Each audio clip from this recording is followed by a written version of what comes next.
వెళ్ళగాలో అన్ని వెళ్ళాలట. అన్నీ వెళ్ళలేకపోతే ఒక్క చెప్తున్నాను, అక్కడికి వెళ్ళి చేయండి. అక్కడ నా పీఠాలు అన్నీ ఉన్నాయంటోంది తల్లి. అదేమిటంటే అథవా సర్వక్షేత్రాన్ని కాశ్యాం సంతి నగోత్తమ.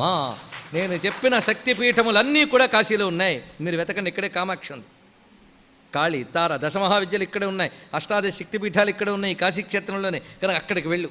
తత్ర నిత్యం వసేత్. అక్కడికి ఏ దృష్టితో వెళ్ళాలి? కాశీ చేరిన దగ్గర నుంచి తిరిగి ఎప్పుడు వెళ్తామో అని కాదు, నిత్యం వసేత్. అమ్మ అనుగ్రహం కావాలంటే కాశీలో నిత్యవాసం చేస్తూ నిత్యదేవీ భక్తి పరాయణ, నిత్యం అమ్మయందు భక్తి కలిగి ఎవరైతే సాధన చేస్తారో, చేస్తూ ఏం చేయాలి? గదిలో కూర్చుంటామంటే లాభం లేదుట. తాని స్థానాన్ని సంపశ్యన్ జపం దేవి నిరంతరం. కాశీక్షేత్రంలో ఉన్న అమ్మ స్థానములు దర్శిస్తూ తిరుగుతూ అమ్మను ఆరాధిస్తూ ధ్యాయం తచ్చరణాం భోజం ముక్తో భవతి బంధనాత్. అలా నా పాదముల్ని ధ్యానిస్తూ కాశీక్షేత్రమునందు సాధన చేసినటువంటి వారు ఈ పరాభక్తిలో వదలకుండా చేస్తారు. పరాభక్తి కోసం సాత్విక భక్తిలో చేయడం జరుగుతుంది.